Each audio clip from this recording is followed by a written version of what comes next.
Estão vendo bem? Tá. Bota a tela cheia agora, bota aqui no texto. Baixo.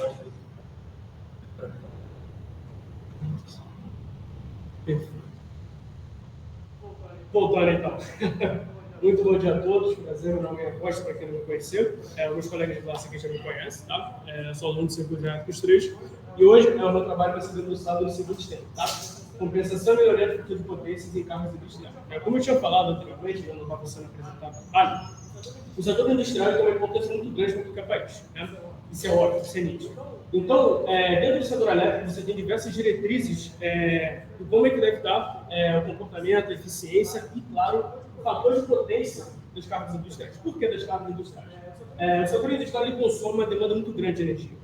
Então, é óbvio que qualquer coisa que esteja não conforme com os padrões estabelecidos pela regra, pela norma da ANEEL, de outros órgãos reguladores nesse setor, vai afetar, de forma geral, todo o sistema de energia brasileiro. Tá?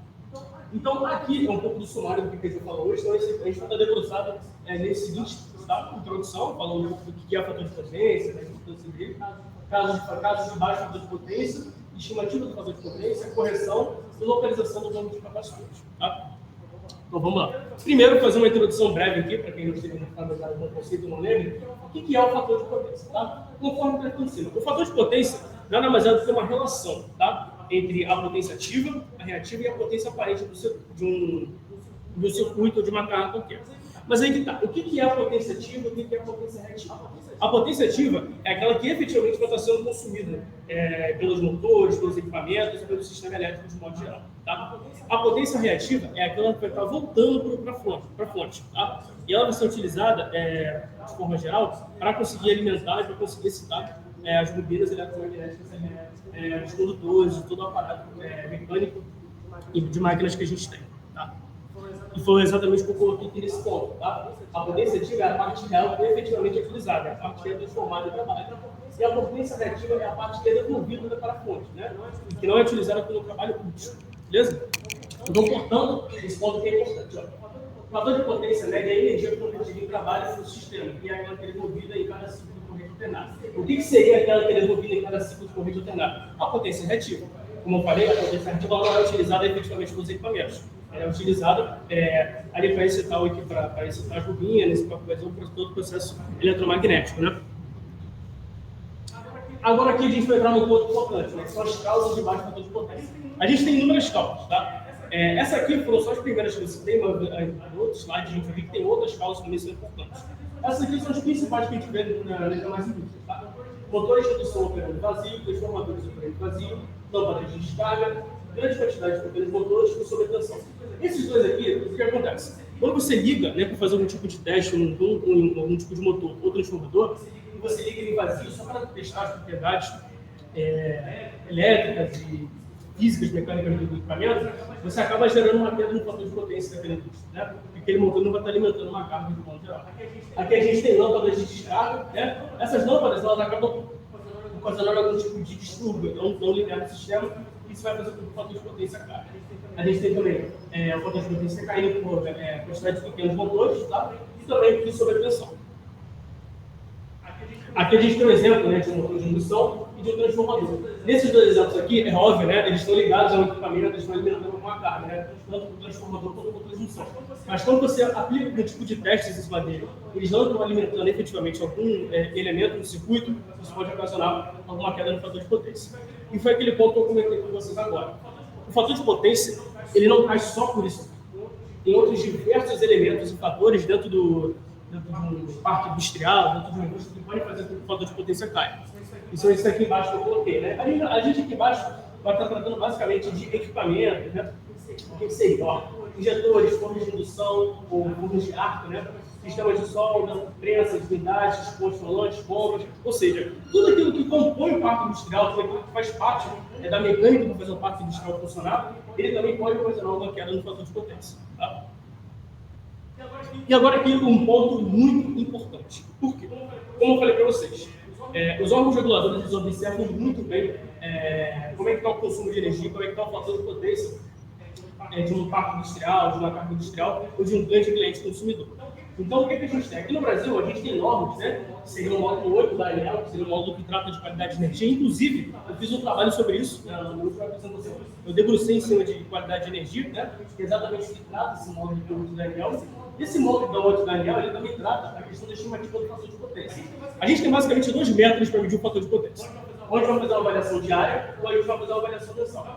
Na avaliação diária, a gente vai pegar ranges de horário. Tá?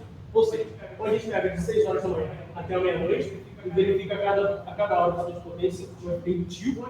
Ou a gente vai pegar de meia-noite até 6 horas da manhã e verifica a cada hora o fator de potência capacitivo. Por que esse distanciamento de horas, Zé? Porque aqui a gente vai estar tratando basicamente do período de maior ou de menor consumo de energia pelo sistema brasileiro. Obviamente, dentro desse período que a gente tem o maior período de consumo, que é quando os parques estão abertos, quando a cidade está funcionando, quando os centros comerciais estão funcionando, é quando as famílias estão chegando e saindo do trabalho. Então, nesse período que a gente tem um consumo de energia maior. E aqui é quando as pessoas, de modo geral, estão em casa. Então, você não tem empresas funcionando, você não tem famílias acordadas até tarde da noite, então o consumo de energia geralmente é menor que isso para avaliação diária.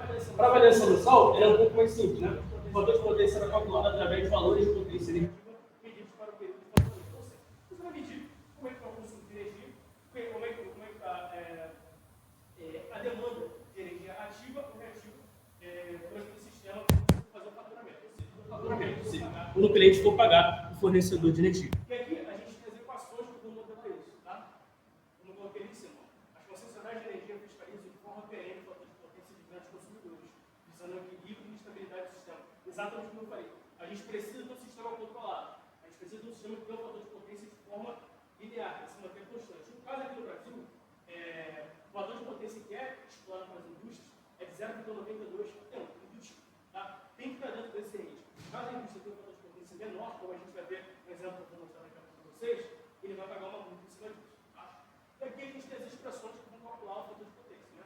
Aqui a gente tem a variação mensal do fator de potência, aquela que eu falei para vocês, você vai pegar o período de faturamento, né? Calcular todo o consumo de energia ativa e negativo. E temos aqui a avaliação horária do fator de potência. Percebe que a expressão é bem maior e muito mais complexa, porque é óbvio que a gente vai estar tratando de um range de tempo muito menor. Então a avaliação vai ser um pouco mais delicada, um pouco mais complexa do que ser feita. Aqui nós temos um exemplo claro do problema do fator de potência. Importante se ressalvar uma coisa, tá? Essa conta é de 2006, que não esteja dando para ver. 2006, se eu não me engano, na memória, foi antes da norma da ANEEL, das concessionárias brasileiras, os tipos de motores que a gente tem que ter. Então, naquela época, você tinha uma necessidade de ter um motor do tipo premium, super premium. Né? Hoje, a regulação exige que o motor seja no mínimo premium. Perceba aqui, ó, o fator de potência de 0,66. Ou seja, o fator de potência é muito baixo. Se vocês pararem para ver, ó, veja a quantidade de potência reativa que está sendo consumida em kVA e a quantidade de potência ativa, né, em kWh. Então, perceba que a gente tem 90 mil kVA agora e 70.200 kWh de potência ativa. Então, você tem um desbalanço muito grande ali do consumo de potência reativa e ativa. E isso, obviamente, vai ocasionar problemas tanto para a indústria quanto também para o sistema elétrico de modo geral. Certo? E aqui a gente tem uma coisa importante que eu também tenho que colocar. Que é como é que a gente faz a estimativa dentro da indústria. Né? Porque tudo isso aqui que eu tratei, a gente está falando do órgão regulador. Ou seja, da concessionária de energia, ou do órgão que está fiscalizando aquela empresa, ou aquele parque industrial que precisa. Né? Então, isso aqui tudo são contas que são feitas pela concessionária de energia. Mas lá dentro do parque industrial, como engenheiro eletricista, como é que você conduz o projeto? O que você faz para avaliar o fator de potência? Você vai ter dois caminhos. Né? Ou você vai ter um parque industrial que já vai estar funcionando, então vai estar tendo vapor, vai estar fazendo o serviço dele, ou você vai ter um projeto que vai ser desenvolvido. E aí vai ser feito de forma diferente. Nesse primeiro cenário aqui, a gente tem um projeto que está sendo desenvolvido, ou seja, você vai querendo montar uma indústria, alguma coisa que quer que seja produção de aço, produção de ferro, uma indústria que vai fazer um processamento de cana-de-açúcar para a produção de etanol. Então, ali é um projeto que você está fazendo. Como é que você vai estimular o fator de potência? Bom, aí você vai ter que se debruçar em cima do fator de potência do equipamento em si, ou seja, do equipamento que está sendo trazido para fazer parte daquele processo. Então, é mais uma análise eletrotécnica, eu diria. Você não vai estar trabalhando com o sistema funcionando e operando ali no dia a dia. Tá? Diferente do que a gente tem aqui. Ó. Para instalações em operação, o negócio de figura. O que a gente tem que fazer? Ó, determinação do somente é possível quando a instalação está entrando a primeira carga. Ou seja, quando a instalação estiver funcionando de forma 100%, entregando muito vapor,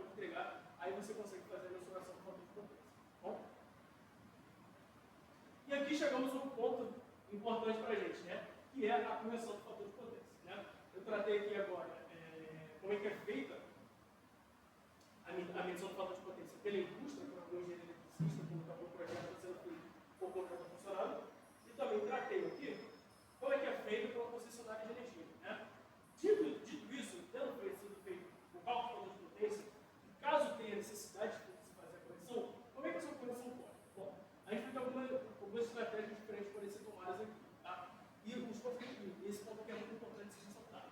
É o seguinte, ó, conforme orientações técnicas, caso a carga seja 80% constituída por elementos lineares, ou seja, tem um consumo linear, previsível do consumo de energia, o fator de potência pode ser corrigido posteriormente aos efeitos e valores dessas cargas. O que significa isso? Significa que se você tem um sistema que ele está sendo feito ali por motores, indutores, capacitores, máquinas elétricas, são equipamentos que tem um comportamento linear, você pode considerar só o efeito das cargas deles no sistema de modo geral. Agora, quando você tem 20% de cargas não lineares, ou seja, por exemplo, uma coisa que eu falei lá atrás, por exemplo, esses fornos de indução e fornos a ar aqui, eles causam um problema muito grande no sistema elétrico, porque eles injetam muita potência reativa no processo de ligamento. Tanto que, quando você vai ligar esse forno, você não desliga ele assim que termina o serviço. O modo geral, ele continua ligado porque ele causa muito distúrbio quando ele é ligado. Esses camaradas aqui, eles causam muito distúrbio. E eles seriam um cara que contribuiriam para a gente ter esse ponto aqui de aumento desse 20% de cargas lineares. E caso você tenha um aumento dessa presença de cargas lineares, além do banco de capacitores que a gente pode utilizar como correção de fator de potência, não é o único, tá? Você também tem que adicionar filtros, tá? E aqui a gente tem um exemplo, a gente tem um banco de capacitor e aqui a gente tem um motor, a gente tem um motor síncrono para superexcitar, que também pode ser utilizado como correção do fator de potência. E agora a gente vai para o ponto de solução do fator de correção do fator de potência. Tendo identificado o problema, tendo identificado que o fator de potência está abaixo de 0,92, que é a norma estabelecida, como é que a gente vai resolver esse problema? A gente tem dois caminhos, tá? O primeiro eu coloquei aqui como soluções alternativas, que é o que acontece. Na indústria, eles querem resolver as coisas muito rápido. Você tem prazos de entrega, prazos estabelecidos para terminar um produto, você tem que fechar o faturamento da empresa. Então, eles não têm muito tempo para conseguir se debruçar em cima do problema e entender exatamente qual é a origem daquele fator de potência. É exatamente as máquinas que não estão funcionando direito? O que está ocasionando o problema para a gente? Então, o que a gente faz? O que a gente pode fazer? Tem duas formas de solução. Ou a gente utiliza uma solução alternativa, ou utiliza a instalação do banco de capacitores propriamente dito. Tá? Então, o que acontece? Quando a gente vai fazer uma solução alternativa, mais um estudo de eficiência energética que a gente está fazendo aqui. Então, o que a gente faz? A gente vai fazer uma modificação da rotina operacional. Como assim? O que seria uma modificação da rotina operacional? A rotina de equipamento está funcionando, a rotina dos trabalhadores estão executando o serviço deles, o número de máquinas que estão ligadas, o número de setores que estão funcionando ao mesmo tempo, tudo isso impacta no fator de potência. Então, se você mudar isso, muitas das vezes, você consegue sim melhorar o fator de potência e você não tem que fazer instalação de um banco de capacitores. Só que para isso, tem que fazer um estudo de eficiência energética e isso leva um pouco mais de tempo.